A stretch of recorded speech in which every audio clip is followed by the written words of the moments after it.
Dr. Mandel, welcome to Constituting America's Constitutional Chats.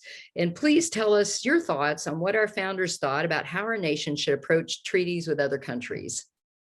Well, first of all, thank you for having me. It's my pleasure to join today's podcast for Constituting for America. So your mission to educate our society about the importance of the Constitution and challenge our fellow students, our fellow citizens, I should say, to engage and find the relevance of its teachings in our everyday lives is truly inspirational to me.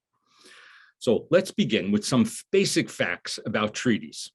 We're then going to apply that, so it's just not straight, boring information, to apply it to one of the most consequential international negotiations that are occurring as we speak, the JCPOA, the Joint Comprehensive Plan of Action, the Iran nuclear deal. And this is an agreement that profoundly affects American national security interests. I go to Congress and I speak as an American for American national security interests. Now, many people want this agreement to be submitted as a treaty to the Senate, and you're going to come at the end and figure out how you feel about this. But the administration today believes it should be held to a lower standard as an executive action, simply not simply as an international agreement without Congress's okay. So, what is a treaty? What's the difference between a treaty and an international agreement? So treaties and international agreements do share the fact that both are written agreements between sovereign states or between states and international organizations. For the United States, there is a distinction made between the terms treaty and international agreement. Treaties are equivalent to law. They have the status of federal legislation. And the word treaty is reserved for an agreement made with the advice and consent of the Senate, Article 2, Section 2, Clause 2 of the Constitution. So international agreements that are not submitted to the Senate do not hold the force of law. They can be rescinded by the next administration, as was the case of the Iran deal when the Trump administration withdrew from the deal. And international agreements like the JCPOA were never actually signed. Now, each year, the United States enters into hundreds of international agreements, large and small, but very few, if any, treaties. So when should you choose a treaty instead of an international agreement if you are the President of the United States?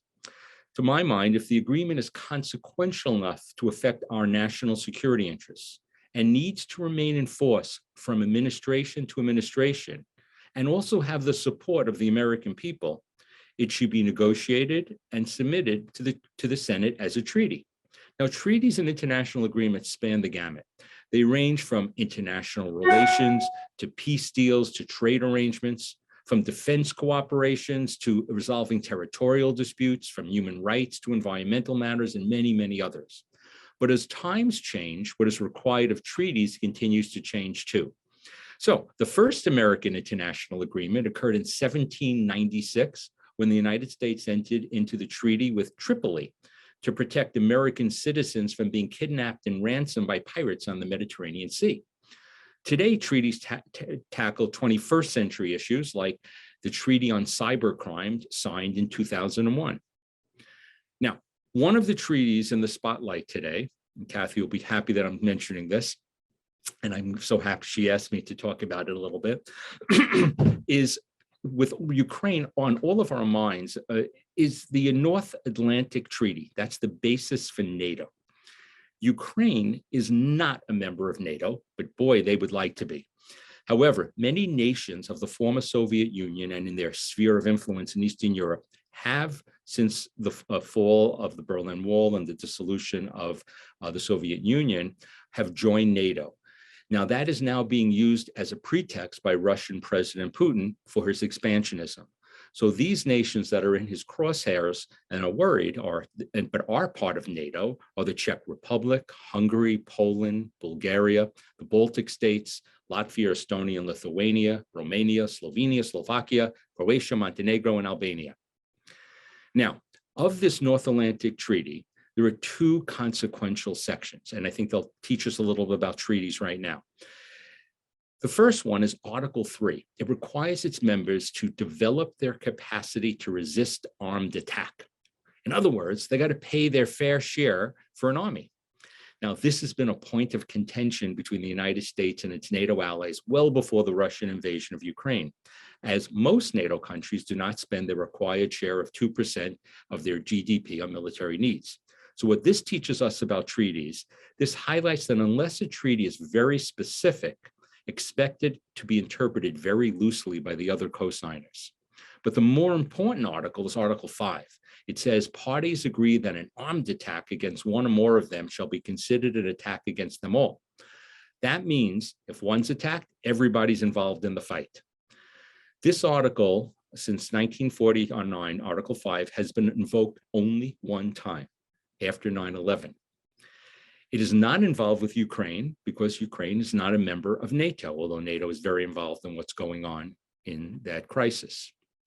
So in America, who has the power to make these treaties or change them?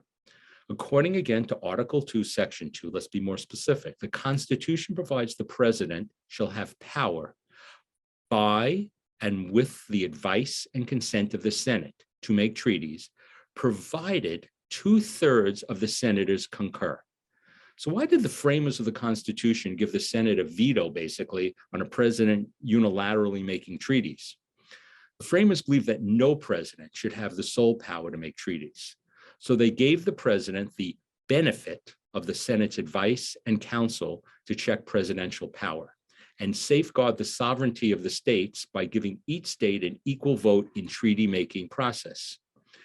This was also to ensure that the arguments for and against a treaty would be made openly and not in secret. So what makes treaties binding? Treaties unique? They are binding, which distinguishes them from many other international legal instruments. Unfortunately, presidents of both parties over time have acted as if foreign policy and international agreements are the exclusive domain of the executive branch, sidelining the Senate, and to my mind, bypassing the intent of the Constitution. So with this as our background, we're going to have a case study now that I was intimately involved in the Iran nuclear deal, the JCPOA, the Joint Comprehensive Plan of Action. So back in 2014 and 2015, I was working with the Senate and their foreign policy teams, including the office of the chairman of the Senate Foreign Relations Committee, when the Iran nuclear deal was being debated. For background, the Obama administration knew they didn't have the support of the Senate to pass their agreement as a treaty, even though it was the most consequential international agreement America would be obligated to in the first half of the 21st century. So the administration changed its strategy and claimed that the Iran nuclear deal was never supposed to be a treaty. In fact, it was a non-binding agreement requiring only an executive action, a much lower status than a treaty. According to then Secretary of State John Kerry, he said, "We've been clear from the beginning. We're not negotiating a legally binding plan." And by the way, how low a level this was, it was actually never signed by the United States. Critics claimed it was important enough that the US Constitution required that it be submitted to the Senate as a treaty. The late Senator John McCain, Republican of Arizona, was blunter. Quote, "This is clearly a treaty. They can call it a banana, but it's a treaty," end quote. I think that makes the point very clearly from his perspective. Remember what the framers wanted. They wanted the arguments for and against the treaty to be made openly and not in secret. Unfortunately, the JCPOA was crafted behind the scenes and was orchestrated with a public relations campaign to drum up support. Years later, the architect of this policy, somebody named Ben Rhodes, actually confirmed this in a New York Magazine article. In addition, the administration bypassed the Senate by working with international agencies like the United Nations to work around a very skeptical United States Senate. In essence, it created international law, which was called UN Security Council Resolution 2331, that bound the United States to obligations with Iran, but without the advice and consent of the Senate. Our European allies, when they would come to the Senate, had a very hard time understanding the difference between the obligations of an American treaty and American international agreements of a lower status. This made explaining the American withdrawal from the JCPOA very difficult. As little support as the JCPOA had in 2015 in Congress, it has even less today. Disturbingly, the Iranians, the world's leading state sponsor of terror, this day refused to sit in the room with us to negotiate in Vienna, Austria, where they're trying to revive the JCPOA. Our government has anointed the Russians to be our agent in the talks. Yeah, you heard me correctly. As the Russians are committing war crimes in Ukraine, they're also the representative of American interests with the Islamic Republic of Iran on a deal that will guarantee that the Iranians will become a threshold nuclear state in just a few years. In addition, Russia will gain access to billions of dollars as part of the deal, weakening the effect of sanctions placed because of their invasion of Ukraine. So now you're getting a real world look at treaties and why they're so important. No American president should purposely cut the Senate out of its constitutional responsibility to weigh in on something so essential to American national security interests. Kathy, it's all yours and your team. Well, thank you. That was fascinating, and we really appreciate your perspective. I was wondering, early in our country's history, do you feel like that presidents bypassed Congress less with treaties? Did they tend to come to the Senate for advice and consent more often, or has this always been going on in one way or another? Well, it's interesting. Secretary of State Kerry said one of the reasons that he did not present this as a treaty and President Obama didn't was he says that the threshold in our polarized world is so hard that you can never get anything accomplished. That was the rationalization. I think things were easier in the past, but I do always believe there is the tension between the executive branch and the legislative branch. And actually, one of the things I've done over the last 20 years is try to get members of Congress, both in the House and in the Senate, to realize they're not a rubber stamp on foreign policy, that they need to speak up on treaties and beyond. Obviously, Senate is specifically for treaties. So I think things have become more difficult, but I think we live in, and again, sometimes we lose focus when we're living in the moment, but I think we happen to be in a particularly hyper-polarized time that if somebody, and what I use as a rationale to understand this, is that I make the same presentation to a Republican, and if a Republican is in the presidency also, they'll agree with it. But if it happens to be a Democrat who's the head, of the executive, they'll be against it, and vice versa. So they default, and that bothers me terribly, that politics on international relations should be put to a lower level. We should all be about American national security interests.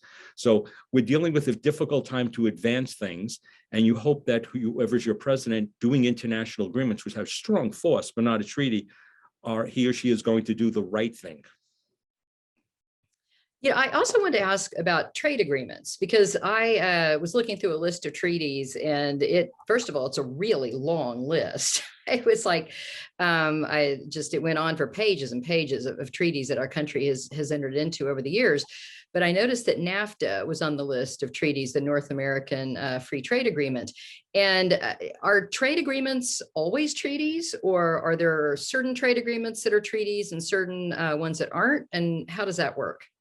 Yeah. So NAFTA was particularly contentious, but it was passed, and I think to my mind, I'm more of a free trader, so that's more of a personal thing as opposed to the Constitution.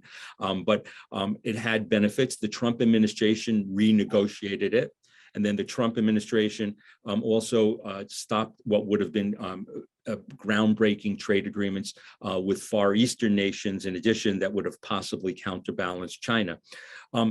I think there's a whole level of things, but I think nowadays, any president who wants to advance foreign policy is going to go to international agreements. And then when they are gone, well, they'll have to deal with it. Getting everybody on board on a trade agreement, especially where there's tendencies both from the right and left today towards isolationism, or from the very fact that we need to be, for example, energy independent, to get, information and that we're all on the same page with, even if we all want the same outcome, is just so different. So I think international agreements are the future for the long term. And I think it's time for the Senate to speak up that not everything is an international agreement. And we need to have some threshold that once they cross it, some red line that the Senate must be involved in. Okay. Well, I'm going to turn it over to Tova, because she, I know, always has great questions and has a very special interest in international affairs. So Tova, I'm going to let you take it away. thank you so much. So I was wondering how these are, or if these rules change at all in wartime. Is there any expedited process or, increased executive power during times of war? I think we have deferred during times of war or aggression, to giving the president much more free reign of what we do. I think in the post 9/11 world, which I was living through and seeing that it was like the last time on international affairs and things like this that both sides of Congress came together and then quickly dissolved when the issues of weapons of mass destruction came along, and if they were used falsely or just innocently, that there was just bad information. So I think, as far as the president on foreign affairs believes he or she should do everything. As far as getting something through, like this Article 5 on the North Atlantic Treaty, that happened only after 9/11, after a calamity. If there was, God forbid, a nuclear tactical incident in Ukraine today, I do believe Democrats and Republicans, except for maybe some extremes, would come together in those situations to do that. But we do, think about this, even if we look back at the Korean War, it was never filed with, as an act, that we actually declared war, even though in every essence it was, because that was an easier way around it. And which really touches on a whole other point, being obligated to international bodies, because that was a UN police action that we were leading and part of. How much do our treaties obligate us to work with international actors that they could overreach what we want to do? Two examples of that we haven't joined as far as international treaties: International Criminal Court. We don't want our soldiers being put on trial. So we have not joined that, even though we are the moral force in the free world. We're not part of the International Criminal Court. So these things become complex because in the world, especially a world where most countries aren't democracies, we don't want to be obligated to countries and that have different standards. Just look today at the United Nations Human Rights Council. You have Cuba on it, you have Venezuela on it, China. These are human rights abusing places. And, so international obligations, I feel very confident standing with the Senate and not being bound by international organizations too. I expanded on that, Tova, a little bit just to get a few other points in. I love it. And so, with international, organizations like the United Nations, like this constitutional framework wasn't created while the UN already existed. So, how have big international organizations like the United Nations kind of changed the nature of treaties and international agreements? So I think we live in a world of polarized international law. I know this in my expertise in the Middle East, where, dealing just with the Israeli-Palestinian conflict, and then how Americans interpret international law in regard to a very incendiary and complex topic. So I think we're dealing with a situation with international organizations that when we deal with them on a humanitarian level, that's wonderful. If we work through the UNESCO and other aid organizations through the UN, but we don't want those organizations to be involved in making decisions on American national security, whether to be involved or not to be involved. And that's a dance that goes on between presidencies. President Obama was much more of a globalist. He believed we were only one of many nations, and that's the way we should be more humble. President Trump at another extreme believed much more in American, or President Bush, in a more American exceptionalism. And so the tensions from international organizations and your obligations in treaties or international agreements can change, but treaties are the binding ones. Takes a lot to get around them, and that's why there's so few. I see. And then you talked a lot about the constitutional basis for treaties, but what's the constitutional basis for international agreements? Like when did they start being a thing in American government, and where does the power to do that come from? We think back in the beginning of our time, we wanted to remain away from foreign entanglements. After the revolution and after our constitution, and that first one was it was a treaty out of necessity to save Americans. That treaty, was from North Africa, that our citizens were being kidnapped and ransomed, and so we had to. We were forced to be in that foreign entanglement. America has always had a more isolationist impulse and not wanting to be tied into things. And let's go into the 20th century. You look at America, winning slowly into World War I, but after the pain of a World War I, didn't want to be dragged in again into a World War II. Until Pearl Harbor, we had, no taste for wanting to go back to war. That's the Europeans are screwing that up. Let them deal with it. So we've always had a hesitancy of being bound by international agreements. So they're there, and we talk about international law. What does international law mean? Are we talking about an international type of law that is just based upon normal norms and standards that should be between countries? But the problem is most countries aren't democratic. Most countries are authoritarian. And so their norms are very different than ours. We live, and this brings in a whole other thing that I speak about a lot, which is, are we dealing with a foreign policy that's just about interest? And then you can make treaties with lots of bad characters. You can make all kinds of trade treaties with China, even though they have human rights abuses. But are we a country that should prioritize our values? So you see how all of how we see ourselves as Americans is how we negotiate treaties and of what we want to do. But our tendency is wanting to the last minute to stay out of other people's affairs. And you see this tension going on in Ukraine now. No fly zone, fly zone.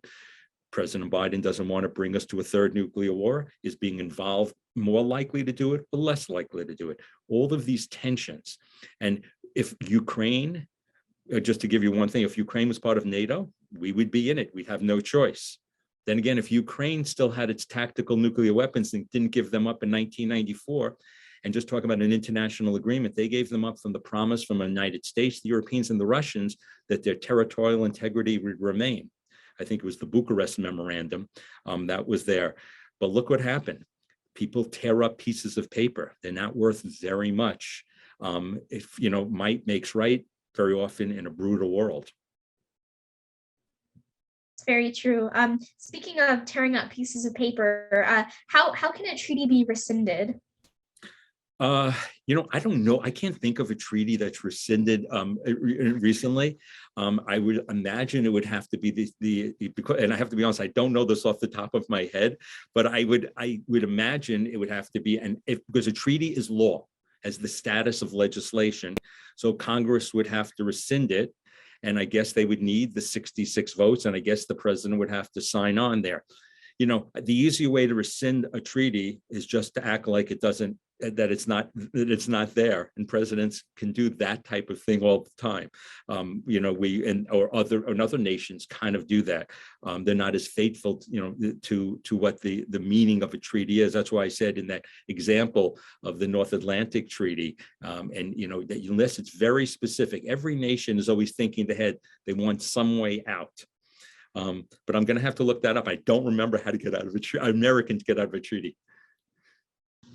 I guess that just shows how serious they are. If you can even think of a time where we had to get out of one. And I was curious, who's responsible for enforcing treaties, and who evaluates whether countries or even the U.S. is holding up their end of a treaty?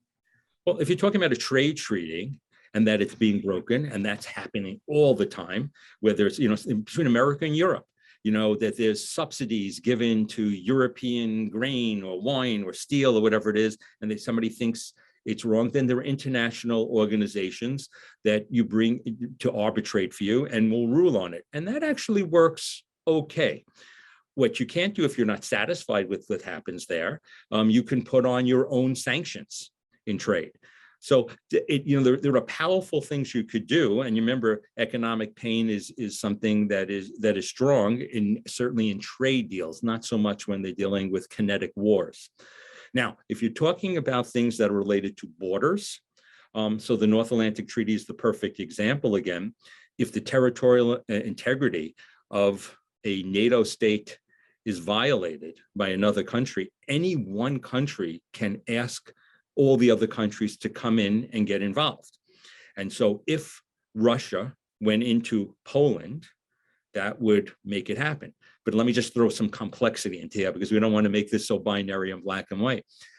The second largest power in NATO, a signer on here, the North Atlantic Treaty, is Turkey, second largest power after the United States.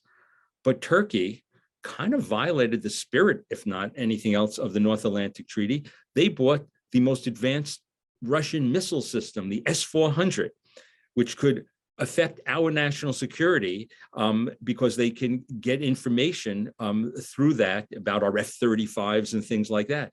So you could have countries that, when you have 35 different countries, desperate interests, you only have one outlier, especially if it's the second largest military that's there, but in the most important geographic place, just south of Russia, north of the Levant and the Middle East, right on the Mediterranean.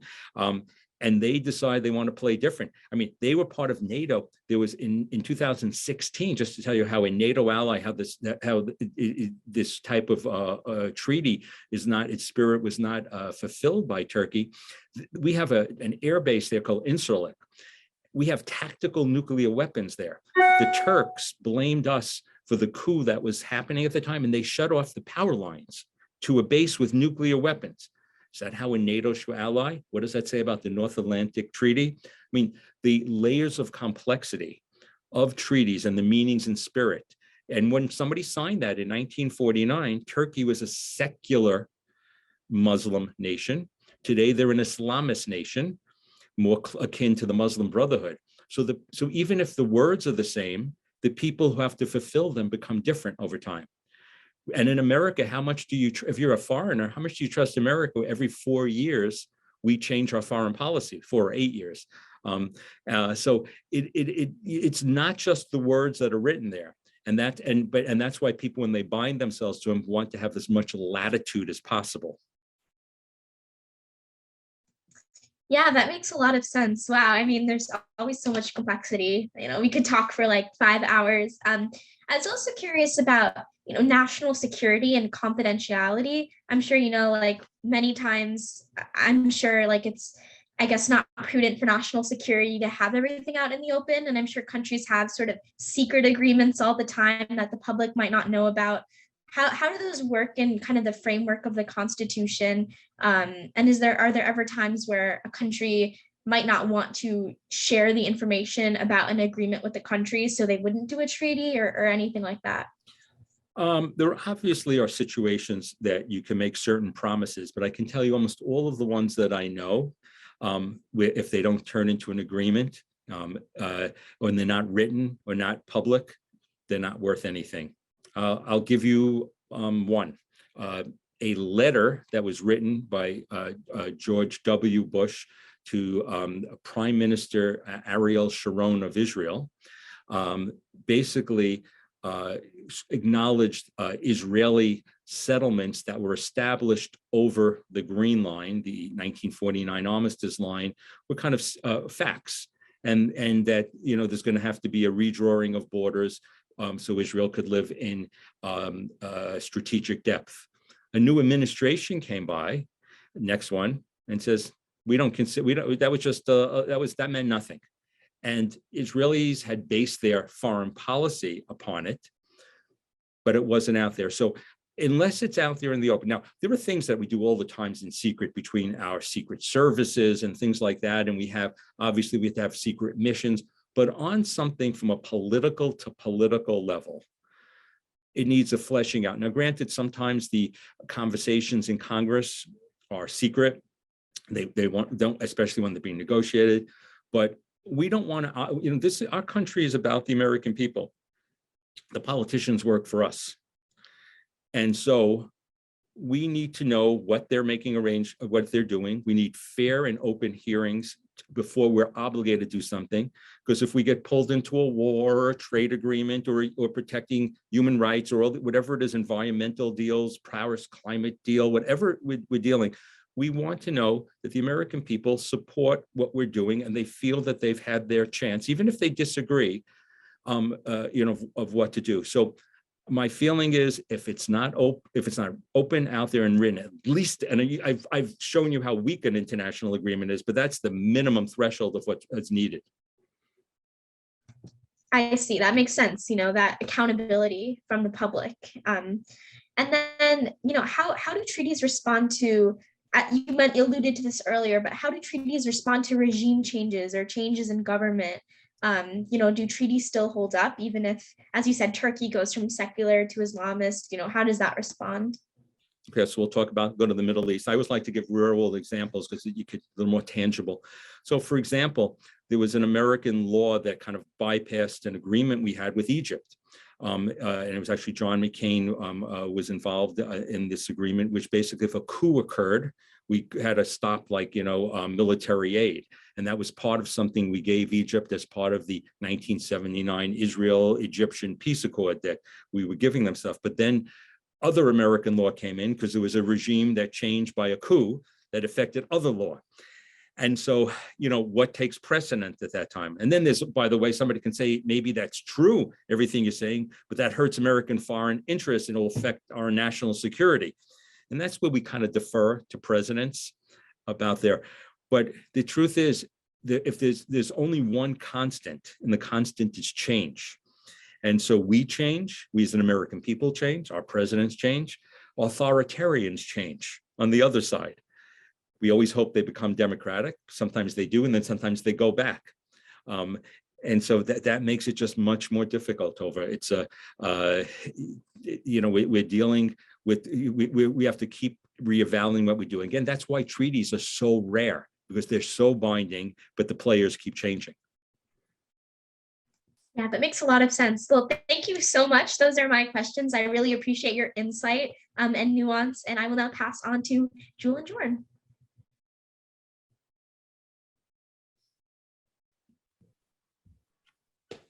Sorry, I'm having a little lag. Can you hear me?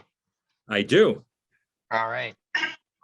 So could you go a little bit deeper into this, like the concept of what may happen or what recourse there is for breaking the treaties besides all-out war? We've talked about sanctions a little bit on the show with economists, and the kind of some of the conclusions are that sanctions often hurt both nations. So there's sanctions, there's war. What else happens? Okay, so this is a good thing to talk about with this Iran nuclear deal, because that's exactly what people are talking about.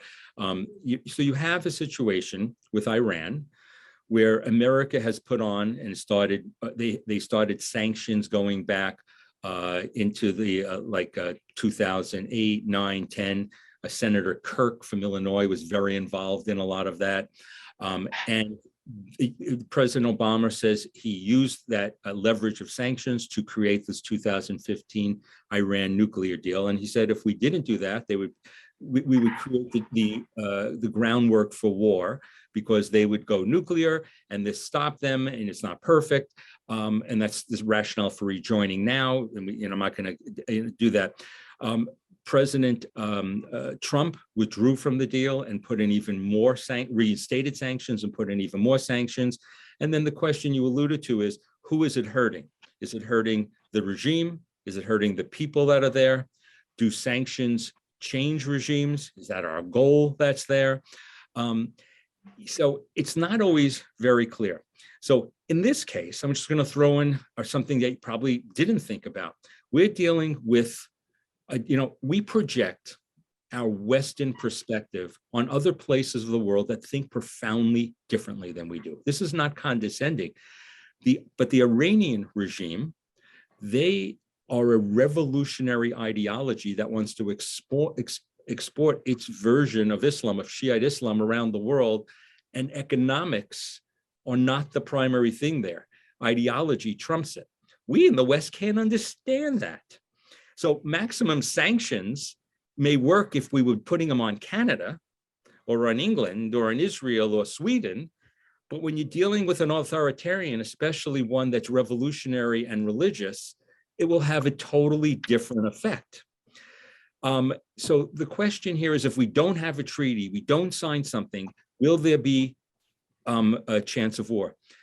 I would argue, and I'll be happy to send you guys some. I've been interviewed and lectured on this a bunch of times over the years and written a lot about it. I submit that signing that treaty, and it wasn't a treaty, sorry, it was an executive action, would have increased the chance of war, because it would have forced our allies in the Gulf and Israel to attack, because Iran would eventually become nuclear. So sometimes not signing something, if it doesn't reach the threshold of your action. So let's talk about this. President Obama in 2014 explicitly, and I'll be happy to share the quotes with you, said, "I will never sign a deal that doesn't stop their nuclear weapons program indefinitely." Okay. The problem is the deal that was completed guaranteed them with sunset provisions, things that disappeared, to be a nuclear threshold power, industrial sized nuclear complex by the year 2030. And they said, well, that was the best we could. We kicked the can down the road, but that was definitely better than doing something else. Maybe yes, maybe no. But to my mind, it probably increased the chances of war sooner than later. And I worry about, as an America getting dragged into a regional war that can turn into a, if you will, a world war. The other thing is, I'm going to talk about we as Americans, our timetable is off. In the Middle East, where I do most of my work, and so when I think about treaties and international agreements, it's really mainly regarding the Middle East, they think in decades and centuries. We think in the nanosecond. If the maximum sanctions didn't work in a very short order, then we think they didn't work. Interestingly enough, and I was talking about the Kennedy School of Government before the Tova, the Kennedy School of Government had a study that most regime changes occur non-violently, and the best way to put pressure for a regime change to occur would be economic distress of the people. Remember, you got to differentiate to a certain degree the Iranian people from a regime that's authoritarian. That and so it's not always you say the Russians. We talk about all the Russians. We talking about Putin. When we were America, as President Trump, yes, he was my president, no matter where you voted, for what goes on. But in an authoritarian world, the people have very little say very often, or they're ending up hanging from flagpoles. So I think sanctions can work. I think we need a different timetable. And whenever you hear anybody say anything that if we don't sign this or don't do that, or this is the last chance for a treaty or whatever, run. It's probably not true. So I'll say something and then tell me what your opinion is on it, and take it from there, where I may be wrong or whatever else. So in international politics, there's obviously a few different like political camps that you learn in school. So you learn about realists, and you learn about idealists, and you learn about possibly like Machiavellianism or different orders of international politics. And clearly treaties would be governed by whatever your view of international politics are, or the way that you process whether something's successful or not successful, or good or bad. So we were talking about the Obama administration clearly had a different functional idea of international relations than anyone who, like a Trump administration.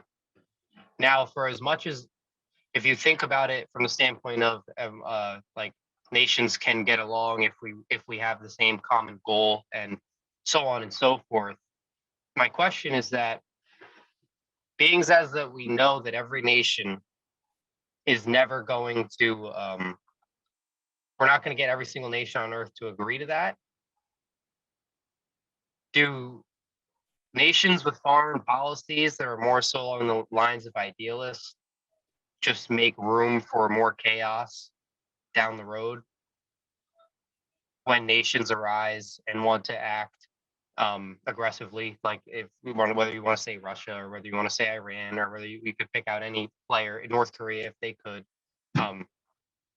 What do you think about that? So I'm going to reframe it. All right. If it's not about your political philosophy, it's if you are a democracy or not. Democracies don't go after one another, and treaties will be upheld. There may be some rhetorical fighting or whatever, but that will work. When you're dealing with authoritarianism, the only thing that is respected is if you have the power and the will, and they believe you have the will to use the force. The best way to avoid international conflicts, no matter how good a treaty you sign, is that your adversary who you're signing it with believes that you would enforce this with force, and you would conquer it, and get what your way to make it happen. I hate to say that sounds so brutal in the world, but between democracies, America, and Europe, no problem. But when you're talking between now a Russia and a NATO possibly in the future, for that matter, Xi in China, and dealing with Taiwan and the other Far Eastern countries, totally different. The people look for weakness. If we Americans appear weak, the world appears weak, and people in the world, authoritarians, see that as an opportunity to take advantage. So the treaty and the international agreement, and when I'm talking about wars and aggression, is only as good as you are perceived to be strong and willing to use that force. And as I say, Reagan is the best example of that, because when he came in, people thought he was a cowboy. The guy could shoot tactical nuclear weapons and whatever it was. But he, during 8 years, things were quiet, and actually was in large part, if not the main part, of bringing down the Soviet Union and outspending them and collapsing that government. But the perception was of strength, and this was a person who would use it. Whether that was true or not, didn't matter. It's all about perception. Thank you. And then, what is your thought on something that's popular for professors to talk about often in the classroom? I graduated about last year, but I was in college I went to 2 different schools, so I ended up in school for 6 years just for my undergraduate, for my normal degree. So I spent a lot of time in class. One popular thing to talk about that spanned from our social science classes, whether you want to talk like our history credit, which wasn't really history, both of the school, and then our economic credits, was not a theory, just this concept was assumed where the modern, like the making economies interdependent was an ironclad way to peace. Is that something that, so we always kind of heard about that, but there was never a class where we just talked about that. It was just, is that a new idea, or is that idea come from? Is that like something that everyone in your sphere, that's just an accepted truth? So let's look at China. So President Nixon opened up, if you will, China. He made them not persona non grata. The thought was, if we integrate them into the world economy, eventually they became part of the WTO 30 years after originally what had happened. Deng had opened up, becoming more liberal. And the thought was that if we're intertwined, we're not going to attack one another because you have too many common interests. And if you prioritize your economics and the economics of your people, then that's true. So to a certain extent, there's a truth to that. And by the way, things are never forever. So if you got 30 or 40 years out of something, maybe that should be considered good. But the other part totally failed, where we believe that their authoritarian regime, by interacting with us, would become less authoritarian, would become less of a human rights abuser, give their people more of a say. And the people economically rose, but certainly today the Chinese suppress their people and having any independent political thought, to do publicly. They can't stand on the soapbox of their opinion. And you can see what they've done with Hong Kong, destroying a democracy there and threatening Taiwan. So, people who are free traders and believe that really if the best way, works sometimes. It works better if obviously democracy doesn't matter, but if it's an authoritarian regime, if it's communist, if you will, atheist to a certain extent, economics probably is stronger. But when you're dealing with an Iran, where ideology is much more important than economics for the regime, it's not inconsequential, but it's not the most important thing. They just, regimes want to survive. But the idea of trading is in general, you want it to be a good thing. You just don't want to be taken advantage of. That's most of the contention about trade agreements we've had, is that people feel that, whether it's cheap labor overseas or cheap goods, and that you're undermining the American economy. That's what it's more about. But from an international relations point of view, they lean to more free trade deals that are fair. And I think that's a healthier and a better thing to bring people together, but it's not a guarantee. Thank you very much. Absolutely a pleasure to talk to you, Doctor. My device is overheating, so I'm going to have to sign off before the audience questions, but I'll be watching the show in return. Definitely learned a lot and appreciate it. Thank you. Well, and thank you, Jewel, and thank you, Tova, for great questions as usual. And we have some wonderful audience questions. Our audience members always add so much to our show, and we thank all of our audience members for being on with us today. John Chambers asks, following the procedure is more important in a polarized time. Since international agreements is not mentioned in the Constitution, what gives anyone the power to make one? A lot of things, if you are a strict constitutionalist, you can say we don't have very, very many powers that's there. But things evolve, laws get interpreted. The treaty part is pretty clear of what it is. And that's probably the problem with the treaty part, is that it became very hard to do. So then they, if you will, bypassed the Constitution and made agreements that should be treaties, but in a polarized world, you can't. So and I'm leaving this as an open question. This is not, I'm going to answer, which is better, to be in a stagnant place, not being able to advance our international interests because we can't get a consensus of at least 2/3 of the Senate, and then we're floundering, or that we elect a president, not necessarily popularly, but certainly by the Electoral College, which is basically the will of the American people, and that's the way we've been for a very long time, that we trust that person to make those decisions, and we can knock that rascal out in 4 years if they're taking advantage. There's